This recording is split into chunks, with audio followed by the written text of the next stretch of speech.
Dua pria saling berhadapan, pedang mereka sudah terhunus dan siap bertarung. Charles memberitahu lawannya bahwa dia menunjukkan kecerobohan.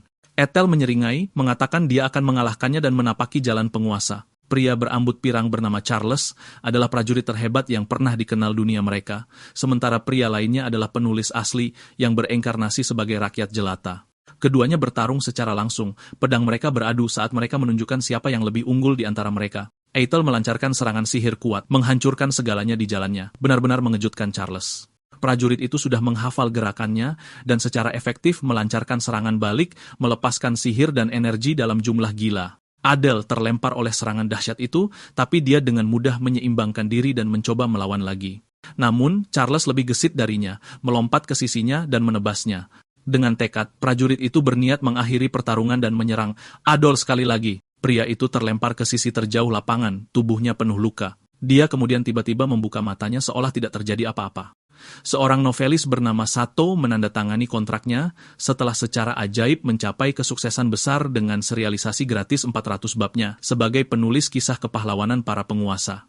Dia bersemangat menandatangani kontrak karena itu berarti bukunya akan dijadikan game. Akhirnya, setelah menjadi penulis tanpa nama, semua kerja keras dan usahanya akan terbayar. Dengan rasa syukur, dia menandatangani kontrak dan membubuhkan tanda tangannya di kertas, berharap masa depan cemerlang menunggunya sekarang. Namun, dalam sebuah kejadian tak terduga, dia menemukan dirinya tergantung di tepi atap sebuah gedung setelah seseorang mendorongnya. Dia berpegangan erat, tidak ingin mati, dan berteriak minta tolong. Saat dia mendongak, dia melihat agen yang menyuruhnya menandatangani kontrak sebelumnya. Dia memohon pria itu untuk menyelamatkannya dan yang mengejutkan, orang itu bisa membaca pikirannya. Sato terkejut pria itu bisa berkomunikasi dengannya di dalam kepalanya, terlebih lagi saat dia menyaksikan pria itu berubah menjadi non-manusia dengan banyak mata di sekitar kepalanya. Agen itu lalu mengangkat kakinya dan menginjak tangan Sato, membuatnya sulit untuk bertahan. Saat dia hampir jatuh, dia mengenang hidupnya, menyesali bahwa dia baru saja mulai memiliki hidup yang lebih baik, dan usahanya baru mulai membuahkan hasil. Dia baru mulai bekerja dan belum bisa menunjukkan baktinya pada ibunya. Lebih dari itu, novelnya masih belum selesai. Penuh tekad, dia memaksakan diri untuk bertahan dan hidup lebih lama. Tiba-tiba, tubuhnya dialiri kekuatan dan energi yang luar biasa. Ini membantunya mengangkat diri dari tepi atap dan menyerang makhluk yang menyerangnya. Karena kekuatannya yang tak terbantahkan, seluruh gedung terbakar dan runtuh dalam hitungan detik. Sato terkejut dengan apa yang dia lakukan. Mengambang, musuh terkesan bahwa dia memiliki berserker dan otoritas kebuasan. Makhluk itu mencengkeram lehernya dan memberitahunya bahwa dia memiliki kekuatan luar biasa yang akan membuatnya merasakan kehidupan baru di dunia yang dia ciptakan sendiri, berjanji bahwa mereka akan bertemu lagi. Pria itu kemudian melepaskan cengkeramannya, membuatnya jatuh bebas. Adegan kemudian beralih ke seorang pria berbadan besar yang disambut oleh sistem kekisah heroik penguasa. Dia kemudian bertemu beruang besar dan lari seperti pengecut dari hewan liar itu. Dia tidak berniat mati karena predator, jadi dia lari lebih jauh ke dalam hutan. Yang mengejutkan, dia tiba-tiba dilengkapi dengan senjata yang dia gunakan melawan hewan raksasa itu. Yang mengejutkan, dia dengan mudah mengalahkannya dan terkejut melihat bahwa dia sekarang memiliki tubuh yang berbeda. Setelah didorong oleh pria misterius dari atap gedung, dia berakhir di dunia novel yang dia tulis, dan tubuhnya berevolusi ke tingkat seorang prajurit. Dia memiliki sepasang bisep yang terlatih sempurna, dada yang tebal, dan perut six-pack. Tidak dapat disangkal bahwa dia sekarang adalah pria berotot dengan dada kekar.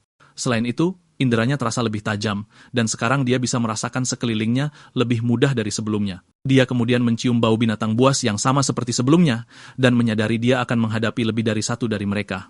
Dia memutuskan untuk keluar dari hutan saat mendengar jeritan melengking dari dalam hutan. Jejak mayat korban beruang buas tergeletak di tanah. Seorang gadis bernama Erica berduka atas rekan-rekannya yang gugur, yang semuanya dimusnahkan oleh 4 beruang. Dia gemetar ketakutan saat bersembunyi di balik pohon, berdoa agar binatang buas itu tidak menemukannya. Namun, salah satu beruang besar berhasil mencium bau manusia darinya dan menyerangnya. Dia mencoba berani dan melawan, tapi dia yakin tidak punya peluang melawan binatang buas itu, meskipun dia tidak ingin mati. Adol memukul beruang itu dan terkejut dengan kemampuannya sendiri saat dia berhasil menjatuhkannya dalam satu serangan. Bahkan dia merasa kekuatannya gila, tapi mencoba bersikap tenang di depan Erica. Dia mengenalinya sebagai Atel dan ketakutan melihatnya karena pria itu seharusnya sudah mati. Dia kemudian melihat sekelompok binatang buas di belakangnya dan mencoba memperingatkannya. Atel menghadapi ketiga binatang buas itu dan menyuruh gadis itu tetap di belakangnya saat dia dengan percaya diri melawan para predator. Dengan kekuatan berlebih, dia menghabisi mereka satu persatu dengan kelincahan dan kekuatan luar biasa. Dia menjatuhkan mereka satu persatu dengan pukulan berturut-turut, tidak memberi mereka kesempatan untuk pulih. Gadis itu hanya menatapnya dengan takjub, melihat betapa mudahnya dia mengalahkan binatang buas itu. Saat dia menikmati kemenangan, Erika mendekatinya dan memanggilnya dengan nama Atel. Bingung, dia tidak tahu harus bereaksi bagaimana sampai gadis itu menghambur ke arahnya dan memeluknya erat. Dia menangis terseduh-seduh, tahu betul bahwa dia akan kembali padanya hidup-hidup suatu hari nanti, dan keinginannya akhirnya menjadi kenyataan. Atel sangat tersipu saat gadis cantik itu terus memeluknya. Dengan gembira, dia memberitahunya bahwa mereka harus segera pulang, agar mereka bisa merayakan kedatangannya yang aman bersama seluruh desa mereka. Sementara itu, dia berusaha keras mengingat siapa Ethel. Tiba-tiba, sistem pop-up menampilkan informasi Ethel. Secara otomatis, mengisi kepalanya dengan ingatan Ethel, kenangan dari masa lalunya yang jauh, dan dari saat dia masih kecil, berlatih dengan ayahnya sampai seekor beruang besar mengejarnya di hutan, secara efektif mengakhiri hidupnya. Itu adalah ingatan terakhir sebelum kematiannya.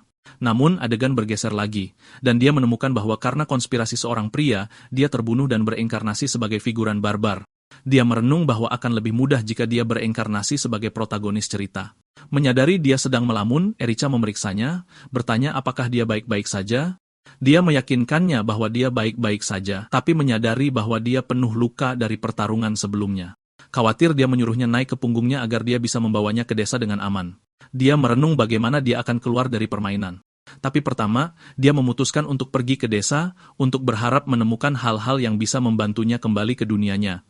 Ethel membawa Erica ke desa dengan kecepatan gila, hampir membuatnya pingsan karena caranya membawa gadis itu. Dia memetik buah di sepanjang jalan, tidak peduli apakah gadis di punggungnya baik-baik saja atau tidak. Dia menggigit buah itu dan terkejut menemukan bahwa buah itu lezat. Senang, dia menawarkan beberapa pada gadis itu, tapi dia menolak tawaran itu, jelas kesal padanya. Kemudian, mereka akhirnya tiba di pemukiman suku Serigala Hitam. Setelah mendengar bahwa Atel telah kembali hidup dan sehat, seluruh desa berlari menyambutnya, terkejut dan bersyukur bahwa dia tidak dibunuh oleh beruang. Atel kemudian tertegun melihat keseluruhan desa dan penduduknya. Dia mengingat dunia suku Serigala Hitam dari novelnya. Baginya, melihatnya secara langsung adalah hadiah terbesar yang bisa dia terima sebagai seorang penulis. Saat itu, ia mendengar langkah kaki yang berat dan berwibawa, lalu melihat seorang pria besar meneriakkan namanya. Para penduduk desa membungkuk di hadapan pria itu, dan Ethel menyadari bahwa dia pasti ayahnya. Ia ingat bahwa pria ini adalah prajurit legendaris yang konon telah memukul mundur pasukan beranggotakan 5.000 orang sendirian. Pria bernama Munzu itu adalah kepala suku Serigala Hitam dan memancarkan aura menakutkan. Ia bertanya pada Ethel apakah ada yang ingin ia sampaikan kepada semua orang, dan Ethel gemetar di tempat hanya dengan melihat ayahnya. Yang mengejutkannya, Munzu berlari ke arahnya dan memeluknya erat, hampir membuatnya kehabisan napas. Pria tua bertubuh besar itu menangis tak terkendali, terisak-isak di sela-sela perkataannya, sementara Ethel hampir membiru karena eratnya pelukan. Munzu bersukacita melihat putranya yang tunggal telah hidup kembali seperti yang dikatakan peramal. Ia menyeka air matanya dan mengumumkan bahwa akan ada pesta untuk seluruh desa merayakan kembalinya putranya dengan selamat. Malam itu, para penduduk desa berbagi pesta besar untuk menghormati kepulangan Ethel. Ia menjalin ikatan dengan para penduduk desa dan mengamati betapa hidupnya mereka. Sekelompok orang menari mengikuti legenda Raja Bela Diri yang agung.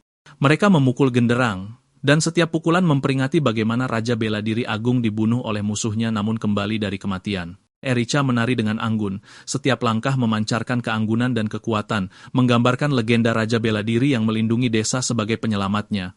Semua orang, termasuk Ethel, terpikat oleh betapa menawan dan ringannya tariannya. Saat ia menonton tarian itu, ia tak bisa berhenti memikirkan bagaimana ia akan keluar dari dunia ini, dan ingat bahwa hanya ada satu jawaban untuk masalahnya, kerajaan peri. Itu adalah negeri para pengguna sihir terkuat dan latar dari War Chronicle of the Supreme Hero, karena di sanalah ia akan menempatkan jalan keluarnya. Ia mengunyah makanannya ketika Bleda, prajurit sabuk emas suku Serigala Hitam dan adik Munzu, muncul dan memberi selamat padanya karena telah mengalahkan 4 beruang. Pria itu menyebutkan bahwa Ethel telah resmi bergabung dengan jajaran prajurit sabuk emas. Ia berterima kasih kepada pria itu tapi tetap waspada terhadapnya. Menerima gelar prajurit sabuk emas adalah kehormatan terbesar dan prasyarat untuk menjadi kepala suku. Karena ini, ia sadar bahwa ia akan terseret ke dalam perebutan kekuasaan yang sengit dengan pamannya. Keduanya bersulang, tapi Ethel tidak menyesap minumannya, terganggu oleh bau Bleda. Tidak salah lagi bahwa dialah yang membunuh Ethel yang dulu.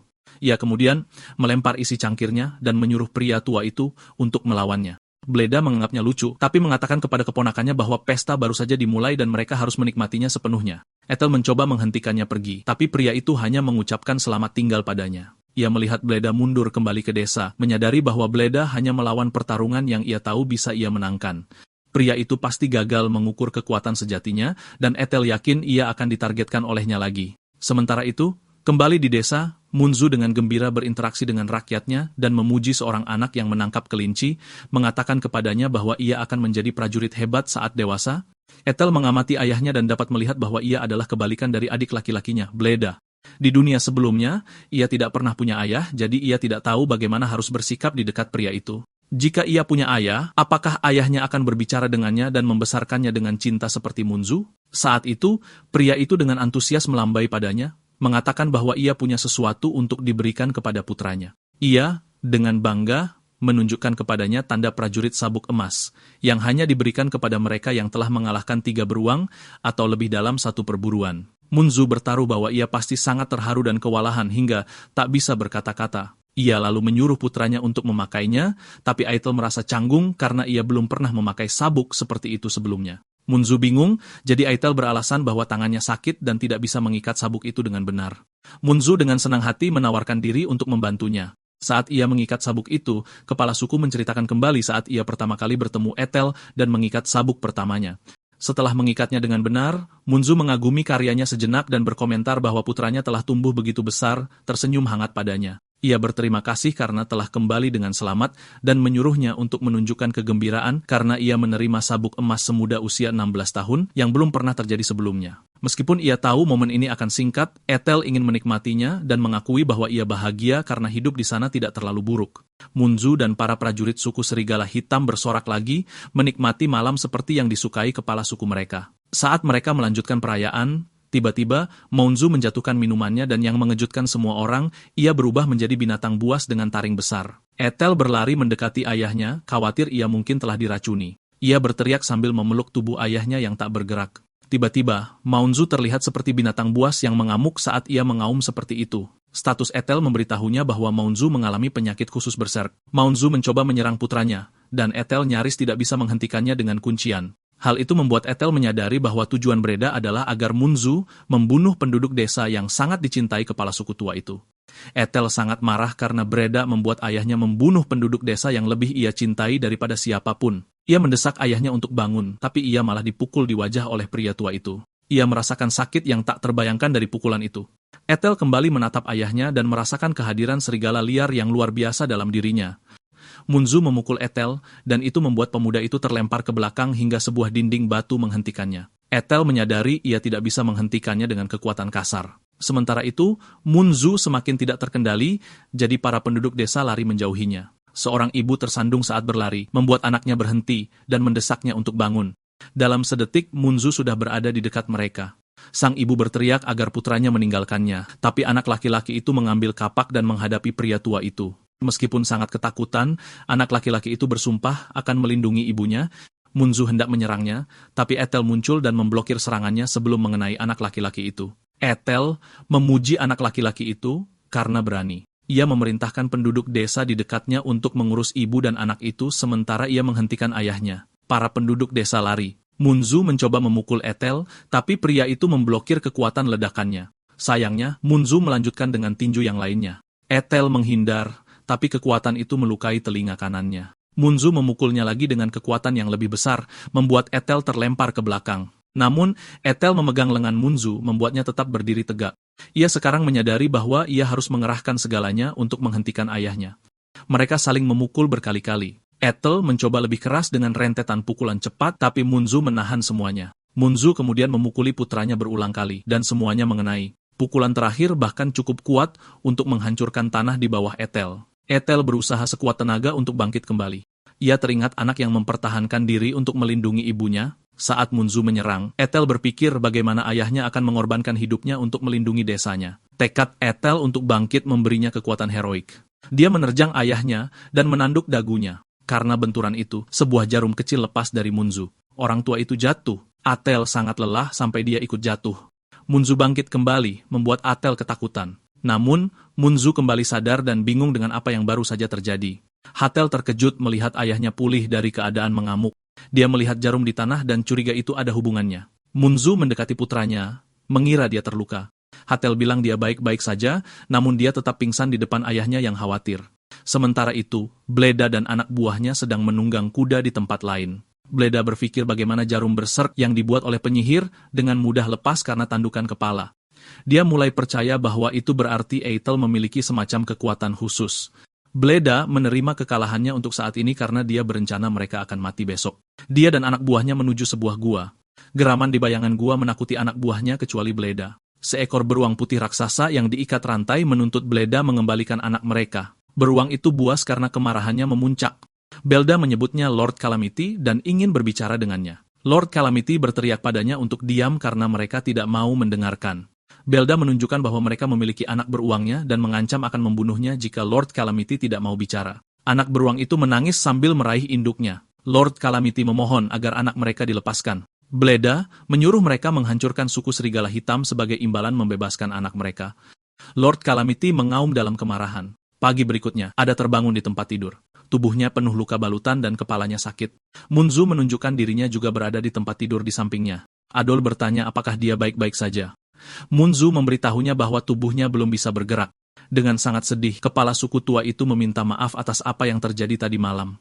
Adel memberitahunya bahwa itu bukan salahnya dan Bleda yang harus disalahkan. Tetap saja, Munzu merasa bersalah karena dia gagal melindungi desa. Dia percaya dia tidak lagi memiliki kualifikasi untuk menjadi kepala suku. Ethel tidak setuju, tapi Munzu berpikir apa yang dia lakukan terlalu serius untuk dimaafkan. Tiba-tiba, mereka mendengar orang-orang mendekati tenda mereka. Begitu banyak penduduk desa, sehingga mereka saling tersandung saat masuk. Mereka saling berebut saat mencoba mengatakan bahwa mereka datang berkunjung untuk melihat apakah kepala suku baik-baik saja. Ibu dan putranya, yang sebelumnya diselamatkan, berterima kasih pada Atel dan meyakinkan Munzu bahwa tidak ada yang terluka. Dia menyampaikan kepercayaannya kepada kepala suku, dan bagaimana dia tahu bahwa kepala suku sangat menyayangi penduduk desa lebih dari siapapun. Atas nama desa, dia memberitahunya bahwa mereka percaya padanya. Munzu tersentuh oleh kata-katanya dan tidak tahu harus berkata apa. Dia melanjutkan dengan mengatakan bahwa dia ingin kepala suku percaya pada mereka seperti mereka percaya padanya. Kepala suku menyembunyikan air matanya.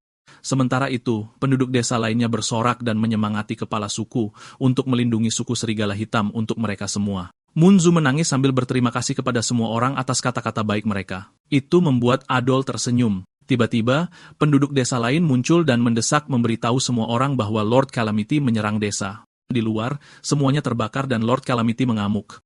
Ethel ingat dia menulis tentang bencana hutan sebagai binatang suci legendaris yang dihormati yang pernah melindungi suku serigala hitam bersama dengan Raja Dewa Perang yang agung. Sekarang, seorang penduduk desa melaporkan bahwa Lord Calamity menyerang desa mereka. Ethel cepat bangkit dari tempat tidurnya, bertekad menghadapi dewa binatang itu. Ayahnya, Munzu, memohon padanya untuk tidak menghadapinya karena manusia bukan tandingan binatang suci. Ethel mengabaikan permohonannya dan malah meminjam kapak ayahnya dari rak. Saat dia membawa kedua kapaknya, dia berjanji akan mengembalikannya setelah pertempuran. Ethel keluar dan melihat desa terbakar sementara Lord Calamity mengamuk. Ethel terkejut melihat monster itu begitu besar.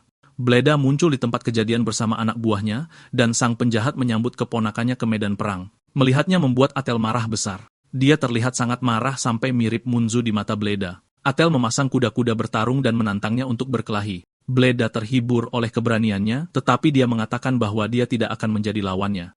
Lord Calamity yang raksasa berada di belakang sang penjahat dan mengaum dengan kekuatan seperti gempa bumi. Ethel bertanya mengapa binatang suci mematuhi perintahnya. Bleda menunjukkan bahwa dia memiliki anak Lord Calamity yang diikat di tangannya sambil memberitahu Ethel bahwa yang harus dia lakukan hanyalah menangkap apa yang paling berharga bagi binatang suci itu. Dia bangga telah merendahkan binatang suci itu ke keadaan yang menyedihkan setelah hanya memanfaatkan kelemahannya. Dengan perintahnya, Lord Calamity menyerang Ethel. Beruang itu menyerang dengan cakar dan telapak tangan raksasanya, yang Adel tangkis dengan kapaknya.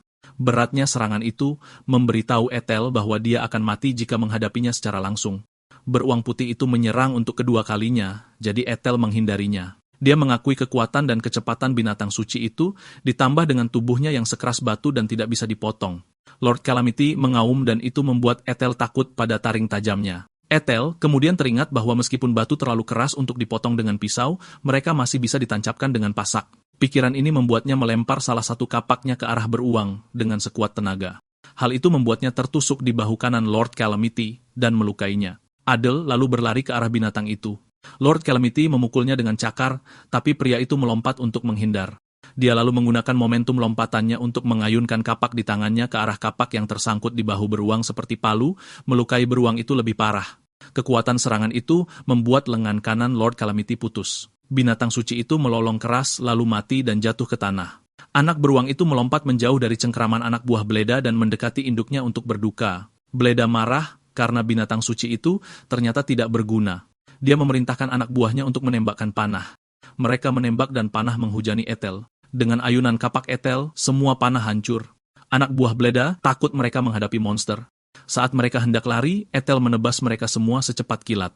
Semangat juang Ethel semakin kuat saat dia menantang Bleda untuk pertarungan terakhir. Bleda mengeluarkan kapaknya dan bersiap dalam posisi bertarung untuk menghadapi tantangannya. Ethel dan Bleda saling menatap, menunggu siapa yang bergerak duluan. Tiba-tiba, Bleda menghilang begitu saja dan muncul kembali di belakang Ethel. Ethel tidak merasakannya sampai penjahat itu berhasil melukai bahu kirinya. Bleda kemudian menyerang langsung. Meskipun Ethel mencoba menangkis, serangan penjahat itu tetap mengenainya. Bleda melancarkan banyak serangan, membuat Ethel bertahan tanpa waktu untuk mengayunkan kapaknya. Bleda lalu menghilang lagi dan muncul dalam sekejap di depan Ethel dengan ayunan kapak sekuat tenaga. Ethel tidak mundur dan menghadapi serangannya secara langsung. Dia berhasil memukul dada Bleda sebelum penjahat itu mendekatinya. Bleda terdorong menjauh. Para penduduk bersorak atas kemenangan Ethel.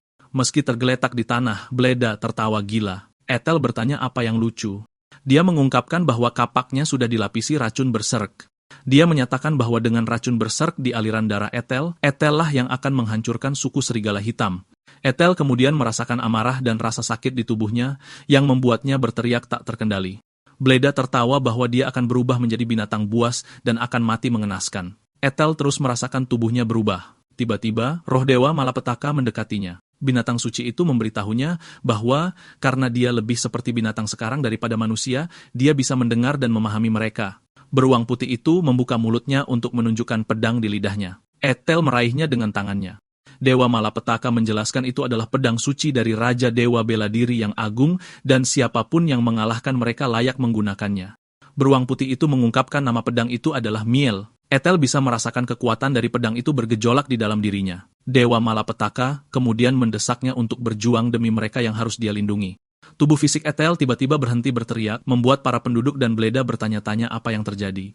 Ethel terbangun dengan pedang suci Miel di tangannya, dan kehadiran Dewa malapetaka memancar darinya. Dengan pikiran yang jernih dan tubuh yang bertenaga, Ethel memberitahu Bleda bahwa mereka harus menyelesaikan semuanya. Ethel kemudian menyerang penjahat itu dengan kecepatan kilat dan berhasil memotong mata kiri penjahat itu dengan ayunan pedangnya. Saat Bleda melakukan serangan balik, dia menyadari Ethel memegang pedang suci Miel. Ethel menyayat dada Bleda dengannya, menjatuhkan penjahat itu. Bleda kesakitan melihat Ethel telah diakui oleh binatang suci itu. Bleda teringat kembali kehidupannya yang lahir di dunia yang tidak adil, di mana dia terus-menerus dibandingkan dengan kakaknya yang berbakat dan kuat secara alami, Munzu. Dia mengingat bagaimana kakaknya populer di antara yang lain, sementara dia dibenci. Meskipun begitu, Bleda terdorong untuk mengejar kakaknya karena dia sangat menghormatinya. Dia ingat bagaimana dia melawan banyak binatang buas dan mengalami banyak kesulitan hanya untuk mengejarnya. Di medan perang, suku serigala hitam bersorak untuk dua bersaudara yang tak terkalahkan, Munzu dan Bleda. Munzu dikelilingi oleh puluhan musuh dan memenangkan pertarungan. Dia tidak menyadari satu kombatan yang menyelinap di belakangnya. Bleda melihat ini dan lari ke arah kakaknya. Dia melindungi kakaknya dengan menerima serangan itu untuknya. Akibatnya, mata kirinya terluka dan meninggalkan bekas. Setelah pertempuran, Bleda menuntut untuk tahu dari kakaknya mengapa dia tidak diizinkan ikut pertempuran berikutnya. Tanpa menatap langsung Bleda, Munzu meminta maaf dan mengatakan dia tidak bisa lagi ikut bertempur karena matanya yang terluka. Bleda sangat marah karena kakaknya menghukumnya karena telah melindunginya. Saat ini, Bleda berteriak pada Ethel bahwa dia bukan orang jahat karena Munzu dan suku serigala hitamlah yang meninggalkannya. Dia bersumpah akan menghancurkan segalanya dan kemudian menyerang Ethel. Ethel menyuruhnya untuk bertanggung jawab atas tindakannya. Ethel juga menyerangnya sambil bersumpah akan melindungi keluarga dan rekan-rekannya. Kedua pria itu bergerak bersamaan. Ethel lah yang berhasil melancarkan pukulan. Saat Bleda terdorong mundur dan jatuh, dia berpikir bagaimana dia selalu tahu Munzu menunjukkan kebaikan padanya saat tidak mengizinkannya bertempur lagi. Tapi yang dia inginkan hanyalah mendengar mereka akan bertarung bersama lagi. Dia ingat ketika kedua bersaudara itu berjanji untuk bertarung berdampingan dalam pertempuran. Saat ini, darah tergeletak di tanah, terbunuh. Para penduduk bersorak atas kemenangan Ethel. Beberapa saat kemudian, Ethel memutuskan untuk pergi ke kerajaan peri dan mengucapkan selamat tinggal kepada ayahnya serta para penduduk. Para penduduk menyesali kepergiannya karena mereka mengungkapkan keinginan agar dia menjadi kepala suku suatu hari nanti. Munzu memberitahu mereka bahwa dia tidak berpikir putranya pantas menjadi kepala suku. Mereka tidak setuju dan mengatakan bahwa Ethel akan melakukan pekerjaan dengan baik. Hal itu membuat Munzu termotivasi untuk menunjukkan maksudnya. Kepala suku mengayunkan kapaknya ke Ethel, jadi pria itu menangkis serangannya dengan pedang sucinya. Ethel bertanya apa yang sedang dia lakukan. Orang tua itu menjawab bahwa dia bertahan dengan baik, tapi dia masih terlalu lembut dan banyak celah. Munzu tersenyum damai, membuat Ethel bingung. Orang tua itu menjelaskan bahwa Ethel jelas istimewa dengan takdir yang besar. Dia menunjuk pedang sucinya sebagai bukti. Dia memberitahu putranya bahwa jiwa manusia diuji saat dihadapkan pada keputusasaan. Dengan wajah sedih, dia menyebut Bleda sebagai contoh jiwa yang kehilangan sinarnya. Dia menasihati Ethel untuk menguatkan pikiran, teknik, tubuh, dan jiwanya agar dia tidak kehilangan sinar jiwanya bagaimanapun keadaannya. Ethel bilang dia mengerti. Erika muncul dan tiba-tiba menyerbu ke arah Ethel. Dia mendekat banget sampai Ethel jadi tersipu. Ternyata dia memasangkan kalung ke Ethel, yang dasarnya terbuat dari taring binatang ilahi. Erika bilang dia membuat itu untuk perlindungan Ethel. Saat Ethel mau bilang terima kasih, Munzu tiba-tiba memeluk anaknya dan memohon agar dia tidak pergi. Ethel melambaikan tangan perpisahan ke kerumunan orang yang menyayanginya. Kemudian, Ethel ada di tengah hutan dan berkemah sambil memasak daging di atas api. Dia senang banget waktu dagingnya matang sempurna. Dia mau memasukkan makanan ke mulutnya, tapi terganggu suara. Dia melihat ke kejauhan dan sadar kalau anak beruang Lord Calamity mengikutinya. Adele bertanya-tanya sampai kapan beruang itu akan mengikutinya. Dia menyuruhnya pulang, tapi anak beruang itu sepertinya tidak mengerti dan malah senang mendekatinya. Perutnya keroncongan kencang, jadi Ethel memberinya sepotong daging. Beruang itu lapar banget sampai memasukkan tangan Ethel ke mulutnya. Selain dagingnya, dia hanya bisa memberi makan anak beruang itu, tapi dia kesal karena tangannya sekarang penuh air liur. Dia kesal banget sampai bersumpah akan meninggalkan makhluk kecil itu. Dia lalu ketakutan melihat beruang itu punya kelabang menggantung dari mulutnya. Beruang itu menggonggong seolah memberinya, tapi dia berteriak marah kalau dia tidak butuh. Beruang itu akhirnya tidur nyenyak di pangkuannya. Dia melihat beruang itu memeluk pedang miel seolah itu bantal kesayangannya. Ini membuat Ethel sadar kalau beruang itu dekat dengannya karena ingin dekat dengan aroma ibunya. Dia ingat bagaimana Lord Calamity berusaha sekuat tenaga melindungi anaknya agar tidak ikut dalam perjalanan berbahayanya. Dia menatap beruang itu yang tidur dengan nyenyak. Dia mencoba menyentuh si kecil, tapi beruang itu berbalik dengan pedang miel masih di tangannya. Dia sadar kalau anak itu mencoba melindungi pedangnya. Keesokan harinya, anak beruang itu bangun, tapi melihat Ethel dan pedangnya sudah pergi. Dia berputar-putar mencari pedang itu, tapi tidak menemukannya. Merasa ditinggalkan, dia mulai menangis. Adele lalu muncul dan bertanya apakah beruang itu mencari pedangnya. Dia bilang ke anak beruang itu kalau dia tidak bisa menyerahkannya. Sebagai gantinya, dia mengambil sepotong perban yang menutupi pedang itu dan mengikatkannya di leher beruang seperti kalung darurat dan hadiah. Dia lalu menyuruh beruang itu ikut bersamanya saat dia pergi. Anak beruang itu menangis bahagia. Dia lalu berjalan di sampingnya dan menggonggong dengan riang. Adol memperingatkan mereka kalau makan berikutnya baru setelah mereka sampai di desa berikutnya. Mereka berlari bersama sambil bergerak. Sementara itu, seekor burung mengawasi mereka. Melalui matanya, penyihir Batris melihat keduanya lewat bola sihirnya. Dia tertarik pada seorang pejuang yang bisa mematahkan jarum racun sihir. Dia mengungkapkan ketertarikannya untuk mengawasinya. Ethel dan anak beruangnya tiba di sebuah desa. Tempat pertama yang mereka datangi adalah kedai minum untuk makan.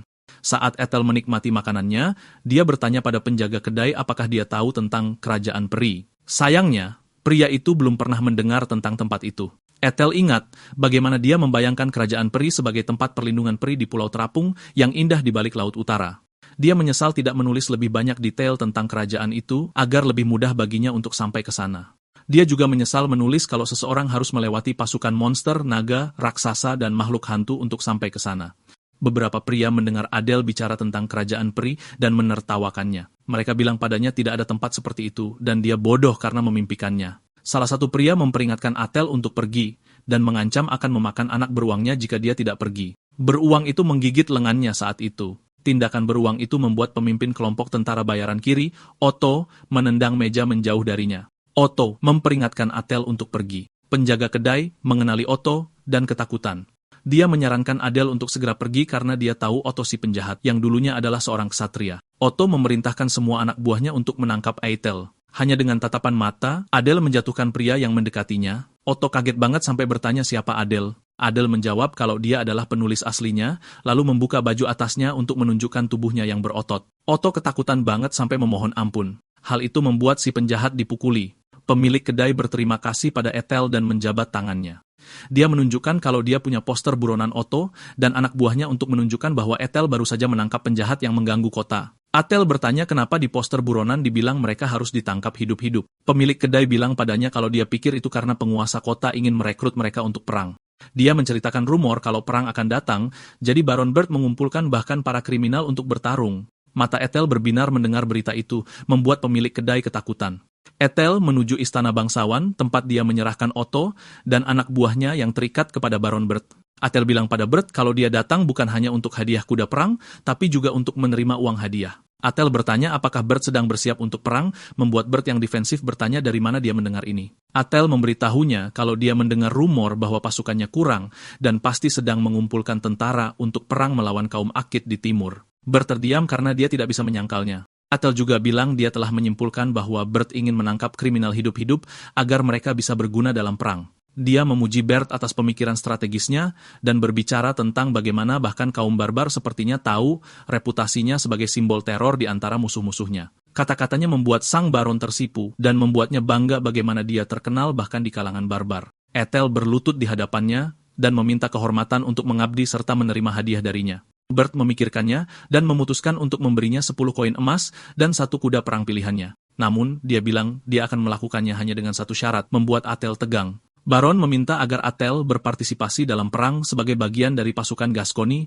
bersama dengan kelompok tentara bayaran kiri yang ditangkapnya. Otto dan anak buahnya yang terikat ketakutan. Adele setuju tanpa ragu. Diam-diam, dia sudah menduga dan menginginkan ini terjadi. Di medan perang lain, Charles, protagonis pirang dari novel itu, tiba untuk menakut-nakuti pasukan. Ethel berencana bertemu Charles di perang karena sang pahlawan tahu siapa Raja Peri. Jauh di dalam kota ada penjara lokal. Di sana, Otto memohon pada Ethel, bahkan memanggilnya bos. Para tentara bayaran kiri lainnya juga dipenjara dan murung saat pemimpin mereka memohon untuk dibebaskan dari kurungan, mengatakan dia terlalu muda untuk menjadi bos mereka. Pemuda itu menyuruhnya berhenti berisik. Pengakuannya, yang masih muda membuat Otto terkejut dan dengan bodohnya menyarankan dia memangkas 30 tahun. Bagaimanapun, bergabung dalam perang atau meninggalkan pasukan adalah jalan pasti menuju kematian. Karena kelompok mereka bahkan tidak menyerah dengan sukarela, mereka disuruh ikut bertarung dan diselamatkan secara diam-diam. Masih ragu, pemimpin itu memikirkannya sejenak dan tiba-tiba menantangnya duel 1 lawan 1. Pembuat game itu melamun, tapi samar-samar mengingat sistem yang dia buat. Dia mungkin merujuk pada Jaws, yaitu pertarungan 1 lawan 1 antar ksatria dengan segalanya dipertaruhkan. Aturan bervariasi berdasarkan negara dan wilayah, tapi ada satu peraturan umum yang mereka ikuti. Terlepas dari status atau kelahiran, yang lebih kuat dinobatkan sebagai pemenang tanpa syarat apapun. Mereka akan mengambil semuanya sesuai kesepakatan, sementara yang kalah akan kehilangan semua yang mereka miliki. Otto dulunya seorang ksatria dan lebih percaya diri bertarung menunggang kuda daripada dalam kompetisi kekuatan. Adele mempertimbangkan proposal putus asa dari sisi lain kurungan. Dalam game, pemimpin bandit itu terbunuh oleh pasukan bahkan tanpa namanya disebut. Akan jadi masalah jika dia mati sekarang, dan kedatangan penulis ke dunia game sudah mulai memengaruhi cerita. Untuk sekarang, dia butuh Otto hidup agar bisa menyeret tentara bayaran ke dalam perang. Jika dia memenangkan Jaust, kelompok kiri akan bergabung dalam perang. Kalau tidak, mereka akan dibebaskan sebagai bagian dari kesepakatan adil dengan Berta. Dengan kata lain, berserker muda itu menerima tantangan. Jeritan memenuhi aula dan mengejutkan beruang kecil itu. Mereka bersorak untuk kapten mereka yang bisa diandalkan, menyerahkan hidup mereka di tangannya. Otto, dengan cemas, menatap pria suku itu, bertemu dengan matanya yang tak goyah dan sangat percaya diri. 10 hari kemudian, akhirnya tiba waktu untuk duel dimulai. Arena dipenuhi kerumunan yang bising, dan kedua peserta memasuki panggung. Seorang pembawa acara mengendalikan penonton menyambut semua bangsawan, wanita, dan tamu ke pertunjukan. Meskipun mereka terus bersorak dengan gembira, Bird menonton dengan saksama dengan tangan bersilang dalam diam. Orang-orang bertepuk tangan saat para duelis akan bertarung dengan semua yang mereka miliki dipertaruhkan. Aturannya sudah jelas. Mereka harus menyiapkan tombak mereka lebih dulu, lalu menyerbu dengan ganas satu sama lain. Meskipun ditutupi zirah, pandangan keduanya tidak boleh goyah saat melaju ke arah lawan. Satu-satunya kontak yang boleh dilakukan adalah dengan tombak yang disiapkan, dan siapa yang menjatuhkan yang lain dari kuda akan dinyatakan sebagai pemenang. Bagi para ksatria berkuda yang bangga, status sosial dan garis keturunan tidak berarti apa-apa. Sebagai duel yang dihormati dan diakui semua, Joust adalah pertarungan di mana hanya yang kuat yang menjadi pemenang. Arena dipenuhi sorakan dari perkenalan, dan akhirnya saatnya untuk memulai. Untuk memulai, para peserta dipanggil untuk memasuki panggung. Otto adalah ksatria tua yang mempertaruhkan lehernya demi kesempatan memenangkan kebebasan kelompoknya. Warga mencemooh dan mengejek, bahkan berharap kematiannya yang tak terduga di arena. Saat itu, suara memikat mencatat betapa penuh kebenciannya kata-kata mereka. Pria berisik di tribun berhenti bicara, sepenuhnya terpikat. Duduk di antara mereka adalah Beitri, yang dengan halus membungkam mereka dengan isyarat belaka. Meskipun begitu, dia hanya datang ke sana untuk melihat berserker muda itu, dan tidak ada yang lain. Sementara para pria terpesona oleh kecantikannya yang memikat, Ethel akhirnya dipanggil oleh sang utusan. Dia digambarkan sebagai pria misterius yang seorang diri menaklukkan seluruh kelompok tentara bayaran kiri. Sejujurnya, tombak bukanlah senjata yang biasa dia gunakan. Anggota kelompok lainnya memanggil kapten mereka, mengingatkannya bahwa dia memegang takdir mereka. Mendengar mereka bersorak dan memohon dengan putus asa, Otto tak bisa menahan rasa malu.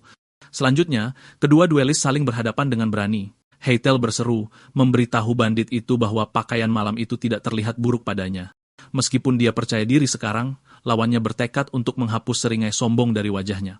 Momen yang mereka semua tunggu akhirnya tiba. Itu adalah Ethel, barbar suku serigala hitam melawan Otto, pedang iblis terkenal dan pemimpin kiri. Dengan ini, Joust dimulai. Dengan sinyal pertandingan untuk dimulai, kedua duelis mencambuk kuda mereka, mendorongnya maju dengan teriakan perang yang keras. Sangat terbiasa dengan ini, Otto yakin dia bisa menang dan menurunkan ujung tombaknya ke arah musuhnya. Melihat jangkauannya sebagai perbandingan, kepercayaan dirinya meningkat lebih dari sebelumnya. Ujungnya tepat di wajah Ethel, beberapa inci lagi dari mengenai dan menjatuhkannya. Namun prajurit itu tiba-tiba mengalihkannya, bertepatan sempurna dengan tangan kosongnya. Pemimpin bandit dan rekan-rekannya semua ternganga kaget, tidak bisa percaya dia menangkap tombak semudah itu. Semakin mengintimidasi mereka, Adel menggenggam senjata itu dan mematahkannya dengan kekuatan murni, menciptakan ekspresi ngeri di wajah Otto. Dia mempelajari keterampilan menggunakan tombak dan menusukkan senjatanya ke depan dengan tatapan mengerikan. Tentara bayaran itu tak bisa berbuat apa-apa selain menunggu benturan, yang tak lama kemudian datang seperti rasa sakit tajam di bahunya. Itu tidak merenggut nyawanya, melainkan membuatnya pingsan karena trauma dan meninggalkan lengannya lemas. Beitri terkekeh melihat pemandangan menakjubkan itu, terhibur saat dia membenarkan bahwa anak itu benar-benar prajurit gila. Begitu saja pemenang putaran pertama ditentukan, dan Adel mendapatkan afinitas baru untuk tombak. Otto sadar kembali untuk putaran berikutnya, tapi bahunya jauh dari kondisi untuk jousting, apalagi setelah ditembus tombak. Sayangnya, dia tidak punya pilihan selain mengikuti sinyal Herald dan menyerbu lagi. Sekarang, pertarungan harus diselesaikan dengan menjatuhkan seseorang dari kudanya. Adel bertekad untuk melakukan hal itu, tapi ekspresi gila mengambil alih wajahnya, dan tubuhnya mengambil posisi jousting yang tidak lazim. Otto menurunkan tangannya dan membeku, tak berdaya menyaksikan ujungnya melaju ke arahnya. Para anak buahnya menyadari apa yang akan terjadi dan berseru, memohon padanya untuk melakukan apapun terhadap tombak yang berputar itu. Namun, tidak ada yang bisa dia lakukan. Batri menjentikan jarinya, memaksa gelombang sihir menyembur keluar dari tengah arena. Dengan ini, waktu membeku bersama semua orang di sana. Skenario yang intens itu tiba-tiba berhenti, dan semua orang terpukau olehnya. Semua, kecuali sang pembawa berita, yang diam-diam mengalihkan pandangannya padanya. Setelah beberapa saat, waktu kembali berjalan dan kuda Adol tiba-tiba melompat. Dia berbalik, merasakan jejak samar sihir dan ingin sekali menemukan sumbernya. Tidak butuh waktu lama matanya mendarat pada penyihir itu, yang sedang mengamati setiap gerakannya dengan saksama. Di sisi lain, penonton bingung melihat tingkah aneh kudanya. Ini satu-satunya kesempatan Otto, dan dia tidak akan melewatkannya begitu saja. Gerakannya membuat Adol lengah, tapi refleks prajurit itu cukup cepat untuk menyadarinya dan menghindar tepat waktu. Meskipun meleset, bandit itu tahu dia masih bisa mencoba sekali lagi. Sebelum dia sempat melakukannya, pemuda itu mengatakan dia punya ide dan, dengan wajah iblis, tiba-tiba melompat dari kudanya ke arah lawannya. Tidak ada yang tahu bagaimana harus bereaksi karena ini belum pernah terjadi sebelumnya, dan itu adalah situasi yang belum pernah ada seorang jousters menunggangi kuda lawannya sendiri. Dengan ekspresi menyeramkan masih di wajahnya, Adel mencekik Otto dari belakang sama sekali tidak terganggu meski berada di atas hewan yang bergerak. Beberapa orang bertanya apakah ini bahkan diizinkan dalam aturan duel, tetapi Bert hanya mengangguk diam dari tribun. Dengan ini, putaran kedua akan diamankan tanpa keraguan. Ledakan sihir yang familiar melewati arena untuk kedua kalinya. Kuda itu melompat dan meringkik lagi, dan Ethel yakin ada sesuatu yang terjadi. Frustrasi mulai memenuhi pikirannya. Dia menurunkan dirinya, mendarat dengan anggun di tanah, dan membiarkan Otto jatuh dengan suara keras dan berat. Situasi terus memburuk, dan para bandit harus menyaksikan kuda yang mengamuk itu berlari kencang ke arah kapten mereka yang tidak berdaya. Yang mengejutkan mereka, Adel berdiri di antara mereka dan memerintahkan kuda jantan itu untuk berhenti di tempatnya. Suara dan energinya memerintah, tidak menyisakan ruang untuk ketidakpatuhan. Dengan perintah tegas Adel, dia menyelamatkan peserta malang itu dari terinjak-injak. Ketakutan, kuda itu berbalik dan lari cepat ke arah lain. Orang-orang terpukau melihat keberanian itu, sementara Batrow hanya tersenyum puas. Namun, prajurit muda itu belum selesai. Dia mengambil tombaknya dan menancapkan ujungnya ke tanah. Melihat ke bawah pada tentara bayaran, yang kesulitan untuk bangun, dia mengulurkan tangan sambil tersenyum dan memastikan mereka akan menuju ronde ketiga. Meskipun dia tidak mengharapkan sportivitas seperti itu di arena, Otto meraih tangannya dan menerima tantangan itu dengan berani. Itu adalah duel yang membanggakan antara para ksatria, dan sekarang saatnya untuk memutuskan segalanya sekali dan untuk selamanya. Trik baterai telah diperhatikan, tapi mata tajam pemuda itu hanya membuatnya semakin geli. Penonton berterima kasih atas kesabaran mereka, tapi mengingat masalah kuda baru-baru ini, para jousters akan melanjutkan duel dengan berjalan kaki. Senjata apapun diizinkan, dan tidak akan ada aturan yang menahan mereka. Sinyal untuk memulai datang, dan itu adalah pertandingan yang intens sejak awal. Otto melakukan gerakan pertama tapi berhasil dihindari dengan sempurna. Di sisi lain, Adol sudah mengangkat kapaknya tinggi-tinggi seperti iblis perang. Serangannya berat dan setiap ayunan sangat besar, tetapi bandit itu percaya dia punya kesempatan jika setidaknya dia menghindari tebasan pertama. Serangan berat itu datang dari atas dan nyaris tidak berhasil memenggal kepala target seperti balok kayu. Dengan bilah yang tertancap di tanah, Otto menemukan kesempatan yang dia tunggu dan menyerbu untuk meraih kemenangan. Sayangnya, ini adalah langkah naif saat melawan berserker dari suku serigala. Memutar senjatanya, Aitel mengayun ke atas untuk memukul musuhnya yang tidak menyangka ada serangan balik. Tidak terpikirkan bahwa seseorang bisa mengayunkan senjata sebesar itu dengan begitu mudah. Ini menjadi pelajaran yang sulit dan menyakitkan tentang betapa tidak manusianya orang yang bersamanya di arena. Prajurit itu tampak siap untuk mengakhirinya, jadi para tentara bayaran yang ditangkap berteriak memanggil kapten mereka, hampir melompat masuk sendiri. Suara Otto yang nyaring menyuruh mereka berhenti. Dia secara mengejutkan berhasil berdiri sendiri, meskipun ada luka besar di dadanya. Kematian telah berulang kali mengetuk, tetapi dia masih bertekad untuk mendapatkan kebebasan mereka. Mereka memohon dan mengemis agar dia berhenti, mengatakan mereka siap untuk ikut perang jika itu akan menyelamatkan nyawanya. Tidak mungkin mereka membiarkannya mati di tempat seperti itu. Dia mengertakkan giginya mendengar kata-kata mereka. Bahkan dengan tangan terikat dan dirantai, mereka masih berani bicara besar. Dia ingin melakukan hal yang sama, tapi jari-jarinya bahkan tidak punya kekuatan untuk mencengkeram pedangnya. Aitel menurunkan kapaknya dan secara halus berbalik ke arah sang pembawa berita. Mendapat sinyal, dia menganggap Otto tidak dapat melanjutkan pertandingan. Dengan bendera putih terangkat, dia menyatakan prajurit suku itu sebagai pemenang akhir dari duel yang intens. Lawannya masih berdiri, tapi terhuyung dan tersandung seiring berjalannya detik. Dengan senyum mengiyakan, Adol menangkap tubuhnya tepat sebelum jatuh sepenuhnya. Dia bukan lagi karakter tanpa nama dalam game, dan kini adalah prajurit terhormat yang tidak pernah meninggalkan anak buahnya. Para bandit bersorak untuk kapten, Burt tersenyum tipis penuh kepuasan, dan penonton bergemuruh dengan sorakan untuk pertarungan yang spektakuler. Untungnya, bahkan Beitri pergi dengan intrik dan geli hatinya, digantikan dengan rasa ingin tahu yang lebih dalam. Saat matahari terbenam, para petarung dan rekan-rekan mereka mengakhiri hari yang melelahkan itu. Mengikuti persyaratan para pemenang, tentara bayaran Kerry bergabung dengan pasukan Burt. Mereka bersulang beberapa malam kemudian, merayakan awal baru kelompok mereka dengan gelombang alkohol. Otto, yang kini jauh lebih baik, memimpin pesta, bahkan menawarkan dompet Atel untuk tagihan dan menyuruh para pelayan untuk terus menyajikan makanan. Suasana hati mereka pasti pulih yang mengejutkan, terutama bagi pria yang hampir meninggal dalam joust. Mereka melarangnya minum, menekankan bahwa tubuhnya butuh istirahat saat pemulihan. Dia merengek dan mengeluh, mengatakan dia belum minum setetes pun sejak ditangkap. Sudah 2 minggu sejak mereka berduel, dan dia tampaknya pulih dengan cukup baik. Saat itu, pemilik kedai yang familiar mendekat dan menyapa Ethel, mencatat bagaimana dia akan bergabung dalam perang dan yakin dia akan mencapai hal-hal besar di sana. Barbarian itu terkejut dan bertanya dari mana dia mendengar berita seperti itu, dan diberitahu bahwa para tentara bayaran telah menyebarkan informasi tersebut. Tiba-tiba diperintahkan untuk tidak bergerak sedikit pun, pria yang kebingungan itu bertanya-tanya apa yang terjadi padanya secara tiba-tiba. Namun, ADL mengatakan dia bukan pemiliknya dan sangat yakin akan hal itu. Bagaimanapun, dia bahkan tidak memiliki bau seperti boneka, aneh bagi seseorang yang seharusnya memasak dan menyajikan minuman untuk benar-benar tidak berbau. Ditanya siapa dia, ekspresi pria itu berubah. Udara di sekitar mereka berubah dalam sekejap, dan pertempuran pasti akan segera terjadi.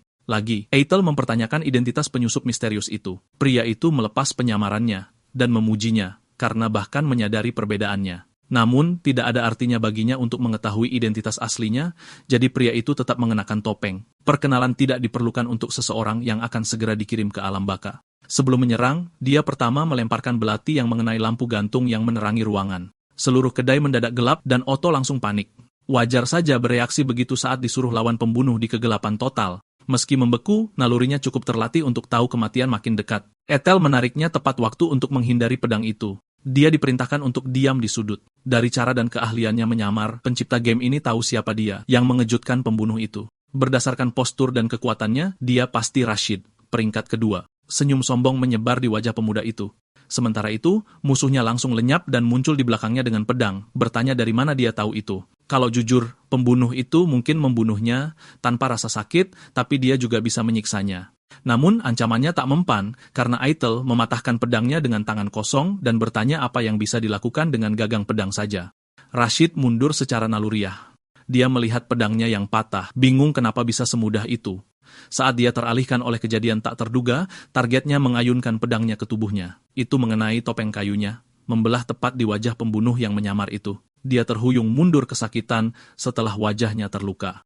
Terungkap pria tua itu menuntut tahu bagaimana gerakannya terbaca dalam gelap. Eitel menunjuk bau ganja yang tidak bisa disangkal ada oleh pembunuh itu. Meski samar, baunya menutupi senjata tersembunyinya, membocorkan posisinya. Meski begitu, tidak wajar bagi seseorang untuk membaca gerakan hanya dengan bau. Terkena racun pedangnya sendiri, Rashid berlutut dan menerima kekalahannya. Tak mau bicara, dia bergerak untuk menusuk lehernya dengan sisa pedangnya. Eitel memanggilnya dengan mendesak, mengingatkannya bahwa seseorang bernama Kasub menunggunya pulang. Pria tua itu hidup, membeku sejenak sebelum bertanya bagaimana targetnya tahu nama anaknya. Dengan seringai penuh arti, sang pencipta menolak menjawab. Putranya tercinta adalah pembunuh terampil yang kemudian menjadi sekutu kuat Charles. Demi melindungi cerita aslinya, dia tak berniat menyentuh Kasub, tapi menyebut namanya memberinya keuntungan besar untuk orang tua yang putus asa. Adele bilang dia hanya punya satu syarat untuk membiarkan anak itu. Untuk menyelamatkan anaknya, Rashid harus jadi anjing patuh targetnya. Pria tua itu terkejut. Masih berlutut, dia diperintahkan untuk diam-diam menjalankan tugas dan mengikuti perintah tuan barunya. Dia menerima, kini juga membungkuk dan membentuk kontrak mutlak dengan prajurit suku itu. Diberitahu akan dihubungi nanti. Pembunuh bayaran terbaik itu terlalu serius dengan perintahnya dan menggonggong sebagai tanda setuju. Merasa bingung dan malu untuknya, Adele bilang tidak perlu terlalu harfiah soal jadi anjing. Di sisi lain, Otto masih berteriak ketakutan, tak bisa melihat apa-apa dalam gelap. Sementara semua ini terjadi, Beitri menonton sama bingungnya dengan kejadian aneh ini. Pemandangan itu membuatnya bertanya-tanya apakah ini semacam ritual yang melibatkan semacam dewa. Bagaimanapun, dia hanya bisa menantikan masa depan saat dia mendapatkan sekutu lain di tangannya. Dengan ini, musim semi yang hangat berlalu dan bunga-bunga bermekaran. Meski dengan intensitas lebih rendah, geng kiri terpaksa bergabung dengan Adil dalam latihan rutinnya. Di hari, saat matahari musim panas menyengat benua, para prajurit mengamuk dan api membara. Perang telah dimulai dan tentara bayaran Singa Emas maju dengan Charles memimpin. Pasukan lawan berdiri tegak, mengibarkan bendera tinggi di tengah perang yang berkecamuk. Mereka maju, bertekad membunuh musuh-musuh mereka tanpa sedikit pun belas kasihan. Tak ada pihak yang mau mundur, masing-masing berjuang demi tujuan mereka sendiri. Namun, pemimpin Aquitania hilang akal saat memerintahkan para ksatrianya. Para pria berseru tak berdaya, tak menyangka komandan akan tumbang secepat itu. Namun mereka tak bisa mengkhawatirkan orang lain saat kapak melayang di atas kepala, berputar kembali sambil mengenai semua yang dilewatinya. Senjata itu kembali ke pemiliknya, yang sedang bergegas ke medan perang. Mereka bertanya-tanya apa yang datang dari depan dengan kekuatan sebesar itu. Tak lama kemudian, jelas bahwa satu orang maju menyerang mereka tanpa rasa takut. Sepertinya begitu, tapi Atel sebenarnya panik karena kudanya yang tak terkendali berlari maju. Situasi itu konyol, tapi tak ada satupun yang bisa tertawa. Para prajurit mati hanya karena menghalangi jalannya. Kepala-kepala beterbangan ke kiri dan kanan, terpisah dari tubuh. Ini pendekatan yang berbeda dari rencana, tapi tak bisa dihindari sekarang. Meski awalnya tak ingin menonjol, sang berserker menghancurkan musuh-musuhnya. Sementara itu, kehadiran iblis di pihak musuh membuat pasukan Aquitania mundur ketakutan. Mereka berbalik dan lari terbirit-birit, tapi Adol takkan membiarkan mereka kabur. Dia mengambil banyak senjata dari tali samping kudanya dan membidik, menarik lengannya sekuat tenaga. Dia mengaktifkan skill lempar tombak dan meluncurkan proyektil dengan seruan perang yang menggema. Serangkaian senjata melesat ke depan, dan mereka melumpuhkan beberapa musuh sekaligus. Beberapa ksatria tewas oleh satu pedang, dan yang lain tak beruntung terkena banyak. Dengan kata lain, Atel sepenuhnya mendominasi medan perang, sambil tersenyum lebar. Seolah dia berlatih target sendirian, bahkan meninggalkan bawahannya. Kelompok kiri agak terlambat menyusul dan terkejut bos mereka sudah melawan pasukan. Saat itu, musuh mengenali Otto, pedang iblis, dan menyadari Ethel sang algojo pasti pria yang memimpin pasukan mereka. Kelompok tentara bayaran kiri maju cepat di bawah perintah dan latihannya. Kini, setiap anggota memenuhi peran masing-masing, bergerak mandiri sesuai itu. Semua dilakukan sebagai persiapan untuk pertempuran yang tak terhindarkan dengan satu orang. Di katedral, upacara nominasi pembantu diadakan, dan Charles resmi diangkat sebagai salah satu pejabat tinggi. Dia akan menjaga kebenaran, melayani sebagai pelindung orang-orang yang berdoa, dan bekerja di bawah bimbingan Tuhan. Seperti yang diduga, wanita-wanita di dekatnya terpesona, wajahnya yang tampan, tak bisa menahan mata birunya yang gagah meski baru 16 tahun. Sepasang pria tua menonton dari jauh, iri hati hingga menghina ksatria baru itu. Sebagai bangsawan, Baron bilang dia mungkin diberi gelar untuk jadi perisai mereka. Saat itu, tangan besar menepuk bahu pria tua itu dengan lembut untuk menarik perhatian. Di belakangnya, seorang pria raksasa menegurnya karena menjelek-jelekan orang di belakang. Lebih parahnya, dia menghina Charles dari semua orang. Tak percaya, bangsawan bermulut kotor itu menyebutnya tidak sopan bicara seperti itu pada seorang baron. Orang lain mendekat, meminta maaf atas perilaku kasar anggota rombongannya. Dia memperkenalkan dirinya sebagai Pipin, wakil kapten kelompok tentara bayaran Singa Emas. Baron itu tidak peduli dengan perkenalan orang tak penting dan bertanya, bagaimana Pipin tahu namanya? Pemuda itu tetap tersenyum, bilang wajar kalau mereka tahu nama setiap yang hadir. Dia mengatakannya dengan santai, tapi ini berarti mereka menghafal lebih dari 500 orang. Mengira itu gertakan, Baron itu tetap merendahkan garis keturunan rakyat jelata. Pipin terus meminta maaf, bahkan membungkuk sopan untuk menyelesaikan masalah. Namun Baron itu masih belum terima dan mulai menghina asal-usul mereka yang rendahan. Ini akhirnya menghilangkan senyum dari wajah wakil, yang tegas mengatakan dia hanya memperingatkan Baron itu soal merendahkan Charles. Menghina seorang satria tanpa dasar adalah tindakan ilegal, yang bahkan Baron pun tak bisa menghindarinya. Aura pemuda itu membuatnya gemetar ketakutan, tapi dia menolak dipermalukan dan menyuruhnya pergi segera. Malamnya, beberapa serangga cahaya berkumpul di sekitar Pipin, bahkan nyaman bertengger di tubuhnya. Mereka adalah serangga yang bisa bergerak dengan kecepatan luar biasa, tak sebanding dengan manusia biasa. Upacara selesai tanpa hambatan, dan mereka akan menuju medan perang besok. Ditanya, apakah ada masalah, dia bilang pada Charles kalau dia cuma melamun. Masih terganggu, ksatria baru itu menasihatinya untuk membiarkan orang bodoh bicara saja dulu. Lagi pula, dia akan segera menguasai negara, dan tidak akan membiarkan siapapun berlaku kasar pada rekan-rekannya. Seperti teman lama, mereka saling berjanji akan hal ini. Pipin lalu berbagi informasi tentang prajurit yang sangat kuat dari negara musuh mereka. Rupanya ada rumor dia sekuat Charles sendiri. Berita itu sangat menarik dan dia ingin segera bertemu dengannya di medan perang. Otto bertanya pada Adol apakah dia bisa melihat dungeon dari langit. Ini membuat pemuda itu benar-benar bingung. Jadi bandit itu memperhatikan bagaimana dia dengan sempurna memahami kemah dan kekuatan pasukan musuh. Jika bukan dia yang melakukannya, maka surga pasti ada di pihak mereka karena suatu alasan yang tak terduga setianya. Otto mengingatkan mereka bahwa dia adalah mantan kesatria meskipun penampilannya begitu. Meski begitu, tentu saja surga tidak ada di pihak mereka. Ethel sebenarnya bisa memahami alur medan perang, tapi bertindak agar tidak mengganggu cerita aslinya. Itu satu-satunya cara Charles menemukan kerajaan peri. Saat itu, sekitar mereka tiba-tiba menjadi segelap ksatria itu. Ini sangat aneh sehingga mereka pikir itu pertanda buruk. Meski begitu, itu hanya gerhana, yang tidak ditulis pencipta ke dalam karya aslinya. Merasakan kehadiran di belakangnya, dia menoleh dan menemukan Rashid yang melaporkan Singa Emas akan terbagi 2 kelompok dan menyerang dalam 5 hari. Dengan kata lain, Charles akhirnya bergerak. Dia memuji pembunuh yang kini menjadi pengintai itu. Tentara Gaskonia seharusnya bergabung dalam perang dengan Blita, tapi karena dia mengalahkan pamannya, kekuatan militer mereka tidak cukup. Mereka ditebang seperti gandum tak berdaya di ladang. Dan jika terus begini, Aquitaine akan menang sebelum Charles menemukan kerajaan peri. Untuk mencegah hal ini terjadi, Adel memanggil Otto. Dia tidak bisa membiarkan sejarah dunia yang dia ciptakan semakin terdistorsi. Dengan ekspresi gila khasnya, dia bilang mereka akan menyerang kelompok Singa Emas. Berita itu membuat pemimpin bandit berteriak kaget dan tidak percaya. Itu adalah keputusan luar biasa yang berbatasan dengan kecerobohan dan bahaya. Target mereka dikabarkan memiliki lebih dari 100 anggota. Terlebih lagi, pemimpin mereka adalah orang berbahaya yang dikatakan sekuat Adel sendiri. Melihat sikap apatis pemuda itu, Otto hanya bisa mengutuk sumpah, joust, mereka. Frustrasi memenuhi seluruh tubuhnya, tapi dia tidak punya pilihan selain pergi. Meskipun begitu, persiapan pengerahan pasukan akan memakan waktu setidaknya 10 hari, dan masih banyak lagi yang harus dilakukan. Meskipun dengan enggan menyebutkan pelatihan tambahan, bos mereka bersikeras untuk segera berangkat. Sekali lagi, itu konyol dan sangat mengancam jiwa. Dengan seringai lebar, Adele bilang dia, Otto dan 3 mantan ksatria akan segera diberangkatkan. 5 hari kemudian, di garis depan selatan, mayat tak terhitung jumlahnya berserakan di jalur pembantaian. Para prajurit berdiri membeku ketakutan, tidak menerima intel apapun tentang apa yang terjadi. Di hadapan mereka, suku Serigala Hitam memperkuat pasukan Gaskonia. Dengan tambahan musuh tak terduga ini, para prajurit berdiri diam dan menjadi target sempurna bagi suku prajurit. Para barbar mengayunkan, menebas, dan menusuk, merenggut nyawa pejuang terlatih yang tak terhitung jumlahnya dalam sekejap. Kemudian, di tenda utama kamp Singa Emas, Charles memberitahu rekan-rekannya tentang keterlibatan suku Serigala Hitam. Itu adalah berita buruk bagi mereka, mengingat kekuatan militer yang ditawarkan.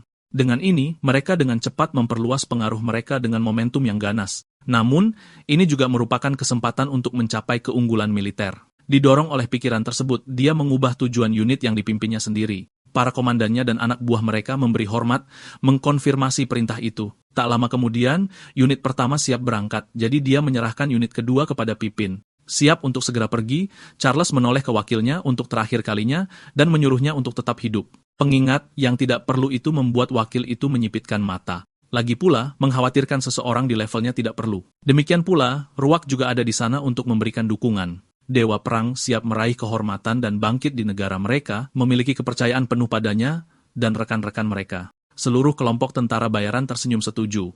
Dengan ini, mereka berpisah untuk menangani tanggung jawab masing-masing. Pippin juga siap berangkat, berniat membawa kembali tumpukan kepala komandan. Dia berbalik bersama anggota lain saat mereka mendengar keributan dari hutan. Yang mengejutkan mereka, Adele tiba-tiba melompat keluar dari kegelapan, menyerbu langsung ke kemah mereka, dan mengayunkan kapaknya seperti orang gila. Dia senang akhirnya menemukan targetnya. Senjatanya bergerak cepat, mengayun langsung ke arah Pippin yang masih mencerna situasi tak terduga itu. Penyergapan itu membuat wakil tersebut terluka. 5 hari lalu, gerhana datang seperti pertanda buruk. Meski mematuhi perintahnya untuk berkemas, Otto mengeluh soal menyerang Singa Emas hanya dengan 5 orang. Untuk membalikkan keadaan, satu-satunya cara adalah melemahkan kekuatan militer kelompok saingan. Kesempatan itu hanya akan muncul saat Charles tidak ada di markas mereka. Pippin berteriak kesakitan, tidak menyangka akan diserang secara acak di kamp mereka. Dengan senyum sombong, Adol menyuruhnya diam dan bersikap. Anggota lain bereaksi cepat dan segera mengepungnya, siap membalas. Sementara itu, Otto dan yang lainnya masih bersembunyi di semak-semak. Beberapa ingin membantu, tapi dia bilang, mereka harus tetap di sana kalau mau rencananya berhasil. Ini cukup tidak resmi, tapi melibatkan tetap di tempat dan menonton saat Aitel menghabisi seluruh pasukan musuh. Aitel menghela napas karena dia hanya berniat menyerang Pippin dan pergi, tapi sekarang dia harus meningkatkan kekuatannya karena orang-orang sepertinya tidak cukup kooperatif. Kelompok tentara bayaran menyerbu, tapi Aitel siap menghadapi mereka dengan senjatanya di tangan. Dia melemparkan kapaknya yang diisi amarah berserker, menebas seluruh tubuh seperti mentega lunak. Gagal belajar dari kejadian itu, yang lain melompat masuk, berpikir mereka mungkin punya kesempatan melawan pria tak bersenjata. Namun, mereka meleset meskipun jumlah mereka banyak dan menemukan target mereka melayang tepat di atas tempat mereka berada. Melapisi lengan dan kekuatannya, dia menancapkannya ke tanah dan menggali tanah itu sendiri, mengirimkan getaran ke seluruh hutan. Meskipun gemetar karena kekuatannya, Otto mengatakan semuanya berjalan sesuai rencananya. Perkemahan itu hancur, terbakar, dan terkoyak oleh seorang diri. Semua prajurit yang lebih lemah telah tewas, sementara Pippin dan Ruak nyaris tidak berhasil mempertahankan diri dari nasib yang sama. Satu-satunya misi komandan besar itu adalah melindungi wakil, yang merupakan janjinya pada Charles. Wakil itu tertegun sekaligus ngeri, tapi misi ini adalah sesuatu yang rela dia mati demi. Mereka adalah keluarga tempat dia berbagi waktu hangat dan bahagia, semuanya tak tergantikan baginya. Baginya, keluarga adalah sesuatu yang harus dilindungi bagaimanapun caranya. Dengan pemikiran itu, Ruak mengisi tubuhnya dengan energi dan merobek perisai baja menjadi 2. Bagaimanapun, dia adalah perisai yang akan berdiri di antara keluarganya dan musuh mereka. Aitel terkesan dengan pertunjukan itu, dan dia mengakui bahwa dia mulai mendapatkan julukan tukang bantai yang tidak menarik dan berani. Menggenggam pedangnya erat, Ruak memperkenalkan diri sebagai kapten unit serbu dan menyatakan niatnya untuk mengalahkannya. Menjawab hanya dengan senyum percaya diri di wajahnya, Aitel memprovokasi pria itu untuk menyerang dengan teriakan perang yang menggema di seluruh hutan. Tombak kapten itu mengayun di udara kosong dan dia mulai menyadari kecepatan musuh. Prajurit berserker itu sudah di udara, mengulurkan kapaknya untuk memberikan pukulan kuat. Dengan satu ayunan, dia memotong seluruh tubuh musuh, membelahnya tepat di tengah. Pipin berteriak melihat pemandangan mengerikan itu, khawatir karena dia terpaksa melihat rekannya tumbang dengan luka besar di dadanya. Aitel sangat puas dengan hasil karyanya dan siap untuk kembali ke markas mereka sendiri. Melihatnya, wakil kapten itu gemetar ketakutan, menyadari bahwa dia benar-benar adalah tukang bantai. Dia kuat, setara dengan Charles. Dia cepat mengoreksi dirinya sendiri dan dengan enggan mengakui bahwa dia lebih kuat dari pemimpin mereka. Dengan kata lain, pria di depannya akan menjadi penghalang bagi kelompok mereka. Aitel merasakan sesuatu yang salah. Bahkan sebelum dia bisa bereaksi, Pipin sudah bergerak dan mengangkat tangannya untuk menciptakan dinding perisai pertahanan. Entah kenapa, anggota tentara bayaran yang tersisa bangkit dan berlari untuk menjawab panggilannya. Otto menutupi telinganya dan memegangi kepalanya, jelas terganggu. Sementara itu, Aitel sudah tahu kemampuan pria yang bisa menggerakkan 100 prajurit dengan satu perintah, memaksa moral mereka melonjak meski baru saja menurun. Diberi semangat oleh wakil kapten mereka, para prajurit bertahan, dan para pemanah menyiapkan busur mereka. Dengan perintah yang menggema, Pipin memerintahkan mereka untuk menembak. Garnisun didirikan dalam hitungan detik, dan pemandangan pertahanan yang terorganisir membuat Otto khawatir. Namun, Aitel tidak terganggu oleh formasi falangs yang akrab, yaitu taktik di mana prajurit menumpuk perisai mereka untuk bergerak sebagai satu kesatuan. Sekarang, mereka terlihat seperti dinding yang tak tertembus dilengkapi dengan barisan tombak. Taktik sederhana ini memungkinkan mereka untuk bertahan dan menyerang sekaligus, berfungsi sebagai taktik terkuat melawan musuh yang bukan informasi. Barisan demi barisan prajurit, dengan berani menghadapi Aitel, seolah-olah dia tidak menghabisi mereka barusan. Dengan Otto mulai panik, mereka juga diperintahkan untuk mengangkat perisai mereka. Sang pencipta mengaktifkan skill pendukungnya, deteksi taktik. Dia memperingatkan tentang hujan panah yang akan jatuh dari langit. Seperti yang dia katakan, para pemanah mengintip dari balik perisai dan melancarkan serangan mereka, mengirim panah-panah mereka tinggi ke langit. Panah itu tidak langsung menuju mereka, melainkan jatuh seperti hujan lebat dengan momentum yang lebih besar. Melihat betapa tebalnya panah-panah itu, rasanya seolah pertempuran sudah kalah. Satu dampak saja menciptakan ledakan besar, dan semuanya digabungkan menerangi perkemahan yang gelap. Untungnya, Aitel berhasil menyelamatkan rekan-rekannya tepat waktu, bahkan menggendong mereka di punggungnya. Pilihan terbaik adalah mundur dengan misi yang selesai, tapi panah-panah itu tidak akan membiarkan itu terjadi. Dia menyuruh anak buahnya turun dari punggungnya, tapi mereka hanya mengeluh ditinggalkan, menjatuhkan para pengecut itu begitu saja. Dia meyakinkan mereka bahwa bukan begitu masalahnya. Sebaliknya, dia akan menghentikan musuh-musuh sendirian. Kembali di perkemahan, Pipin masih memerintahkan para prajurit untuk terus menembak dan menjatuhkan mereka. Maka, hujan panah itu berubah menjadi badai tak berujung. Aitel melesat di langit untuk menghadapi mereka tanpa sedikit pun rasa takut, sangat kontras dengan anak buahnya yang ketakutan. Penuh amarah berserker, dia memegang kapaknya, dan sepertinya dia akan menebas semua proyektil itu. Anehnya, barbar itu menjadi tenang dan mengecilkan dirinya dengan posturnya, memungkinkannya lewat tanpa terluka. Gelombang panah terus datang, dan kali ini dia hanya menghindar dengan sempurna dengan gerakannya, bahkan tidak menggunakan satu alat pun untuk membela diri. Dia sudah cukup dekat dan menggunakan celah untuk menyerbu ke arah falangs musuh. Pipin terkejut bagaimana dia menghindari 100 tembakan panah dan masih terus datang. Pada titik ini, mereka mulai bertanya-tanya sebenarnya, musuh mereka itu apa? Lebih buruk lagi, penampilannya yang gila, semakin tidak manusiawi setiap detik, dan tawanya membuatnya terlihat seperti barbar gila perang di medan perang. Menancapkan kakinya ke tanah, dia berputar dan melemparkan kapaknya ke langit. Kapak itu langsung menuju dinding baja yang tebal. Bilah yang berputar terbang memotong perisai para pembela dan busur para pemanah. Setiap orang di sana terkejut dengan mulut ternganga. Setelah menyelesaikan tugasnya, kapak itu berputar kembali seperti bumerang, menjawab panggilan Aitel, dan kembali tepat ke telapak tangannya. Pipin tidak bisa mempercayainya. Formasi yang mereka asah selama bertahun-tahun latihan dan strategi hancur total hanya dengan satu lemparan kapak, terlantar tanpa pertahanan, mereka kini menjadi mangsa bagi binatang buas yang berdiri di depan mereka. Wakil kapten mengingat Charles, yang dia bersumpah akan menyambutnya saat kembali. Karena janji ini sepertinya tidak mungkin ditepati, dia meminta maaf dan berlutut. Aitel mengangkat pedangnya, masih menyala dengan energi berserker, dan Pipin hanya bisa menutup matanya saat dia menunggu kematian. Saat itu, prajurit suku itu menjadi tenang, menyebut pertarungan mereka menyenangkan, dan berbalik pergi tanpa sepatah kata pun atau korban jiwa. Wakil itu mengumpat dan berteriak tanpa henti, menderita kekalahan yang memalukan. Sementara itu, Aitel dan anak buahnya kembali ke markas mereka bersama Otto dan yang lainnya, yang bercerita bagaimana mereka berpikir akan mati. Mantan ksatria itu memberitahu bos mereka untuk tidak pernah meninggalkan sisi mereka mulai sekarang, tetapi prajurit yang kecewa itu mengatakan dia akan melatih semua orang dari nol. Saat itu, mereka diganggu oleh seekor gagak, memanggil dan mendekat dari atas. Ia mengulurkan tangan menerima burung itu dan memastikan ada pesan dari Rashid. Entah kenapa, ketakutan langsung menyebar di wajah Adele. Tanpa peringatan atau penjelasan, ia memutar kudanya dan melaju ke arah lain. Malam semakin pekat. Di suku yang dikenalnya, Charles menghadapi seorang pejuang yang tak salah lagi. Menurut Rashid, Charles dan pasukannya langsung menuju suku Serigala Hitam.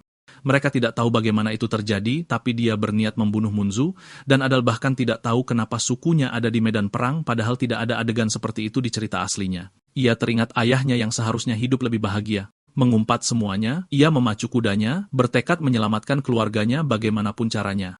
Yang ia butuhkan sekarang hanyalah kepala suku menunggunya. Pemuda itu berkuda secepat mungkin, berharap tiba tepat waktu. Sementara itu, di perkemahan suku Serigala Hitam, terdengar jeritan melengking diikuti suara tebasan logam. Berdiri garang, Charles memandang rendah dan menuntut jawaban dari seorang penduduk yang gemetar. Dia bertanya apakah mereka tahu pejuang barbar yang menggunakan kapak besar. Pria itu bersikeras bahwa ia tidak tahu orang seperti itu. Mencengkeram pedangnya yang bernoda dengan marah, kesatria itu berkata, sayang sekali. Meskipun mereka memohon belas kasihan, ia tidak punya waktu untuk mendengarkan pernyataan konyol apapun. Para barbar adalah musuh Aquitaine. Prajurit unit lainnya bersorak atas pernyataan itu. Bagaimanapun, mereka baru saja disergap dan banyak rekan yang dibantai oleh pejuang pengguna kapak. Mereka haus akan balas dendam dan tidak mau meninggalkan musuh hidup-hidup. Sebelum ia bisa menyerang lagi, suara memerintah menyuruhnya berhenti. Berbalik untuk melihat sumbernya, Charles salah mengira bahwa ia telah menemukan pria yang ia cari. Munzu mendekat, membawa kapak besarnya seperti biasa, dan siap melindungi sukunya sebagai kepala suku. Dia adalah pejuang legendaris yang pernah disebut dewa perang yang tak tertandingi. Namun, kesatria itu sudah siap untuk ini, sadar bahwa serangan berbasis kekuatan selalu ada persiapan. Jika ia memanfaatkan kelemahan itu, kemenangan akan berada dalam genggamannya. Dia sudah siap, atau setidaknya ia pikir begitu. Charles terkejut, tiba-tiba musuh sudah berada sejauh lengan. Ketika ayunan mematikan itu sudah datang padanya, ia secara naluriah berhasil bertahan dengan pedangnya. Munzu memarahinya karena menangkis dengan bagian datar bilahnya, sebuah indikasi bahwa ia masih tidak berpengalaman. Dengan kecepatan tak terduga, dewa perang itu sudah menarik tinjunya, dan dalam sekejap mata, menghantamkannya ke tubuh kesatria terkuat itu. Zirahnya melipat seperti logam lunak di bawah kekuatan kepala suku. Ia terlempar dari benturan itu, dan musuhnya sudah siap bertarung sebelum ia bisa berdiri lagi. Munzu memujinya kali ini, terkesan karena ia menahan serangannya 2 kali. Namun, ada satu masalah. Kepala suku menerjang lagi, tapi Charles menghadapinya jauh lebih tenang kali ini. Lawannya seharusnya menunjukkan perbedaan dalam pengalaman mereka. Meskipun bilah pedang seolah bergerak lambat, pedang kesatria itu mengenai Munzu lebih dulu dan ia tiba-tiba mendapati luka besar di dadanya. Entah kenapa, ia tiba-tiba berlutut dan luka-luka baru masih muncul di sekujur tubuhnya. Di sisi lain, Charles menikmati perasaan itu, mengatakan itu terjadi lagi, bilah pedangnya berdengung dengan kekuatan. Mengangkatnya, kesatria itu terus-menerus naik level. Semakin kuat setiap saat ia bertarung. Munzu berdiri tapi tidak langsung menyerang kali ini, sekarang jauh lebih berhati-hati. Sangat menarik, sekaligus disayangkan baginya bahwa musuhnya tiba-tiba lebih kuat dan lebih cepat. Menantikan pertarungan mendebarkan itu, ia bergerak lagi. Charles terkejut dengan kecepatannya lagi, tapi kali ini tidak terkena. Namun, ayunan pedang lawannya mengikutinya meskipun ia mengelak, menjadi sangat jelas bagaimana kepala suku itu mendapatkan julukannya yang terkenal dalam perang. Untuk saat ini, yang bisa ia lakukan hanyalah terus menghindar. Sementara Munzu terus terkesan dengan keterampilannya, seperti seseorang yang menemukan mainan baru, si barbar mencoba banyak hal, bertanya-tanya apa yang akan berhasil. Satu tebasan mengenai Charles 3 kali, dan mendorongnya cukup dalam ke tanah hingga membentuk kawah. Lawannya menunggunya untuk bangkit kembali. Satu-satunya yang bisa menandinginya selain kesatria itu adalah Ethel. Sudah lama sejak itu, dan pejuang tua itu cukup kehabisan napas. Namun, pertempuran masih jauh dari selesai, dan lawannya masih menyimpan hal-hal lain. Munzu tidak percaya karena terlihat kesatria itu bahkan tidak mengalami kerusakan apapun. Ia tidak tahu bagaimana, tapi semua serangannya sepertinya diblokir. Sekarang, giliran Charles untuk menyerang. Diberdayakan dari kenaikan levelnya yang terus-menerus, kecepatannya kini menandingi atau melampaui dewa perang, begitu pula kekuatannya. Dikombinasikan dengan kemampuan pedangnya yang sudah tak tertandingi, tebasan berikutnya mengenai Munzu tepat di dada, menembus daging tebalnya. Kepala suku sudah tumbang, tapi Charles belum mendapatkan apa yang ia inginkan. Ia menuntut untuk diberitahu lokasi pria yang membantai pasukannya. Yang membingungkan baginya, pria tua itu tertawa meskipun terluka. Meredakan kebingungan kesatria itu, ia menyuruhnya melihat ke belakang. Di sana, tekanan luar biasa sedang berjalan maju, mengatakan ia tiba tepat waktu. Ethel melihat dengan kemarahan berserker dan menyuruh Charles menjauh dari ayahnya. Kesatria itu, dengan suasana hati yang sama-sama tak kenal ampun, mencoba memastikan identitasnya terlebih dahulu. Namun, pemuda itu tidak punya waktu untuk berbicara dengan ayahnya yang dalam bahaya. Tak tergoyahkan dan bebas dari rasa takut, lawannya menghadapi serangannya. Kedua pedang berbenturan dan suara gesekan logam melengking. Tabrakan hebat mereka meratakan tanah, dan seolah kekuatan mereka melolong di bawah langit malam. Ethel tidak langsung menang seperti biasa, karena musuhnya naik level secara signifikan dari melawan Munzu. Saat itu, kepalanya mulai berdenyut tak terkendali, tapi suara yang familiar terdengar. Jendela skillnya yang biasa kini memberitahunya tentang kesalahan otoritas kedua. Itu berulang kali meraung di benaknya hingga akhirnya, perkembangan yang mengubah gelombang diberikan kepada berserker itu.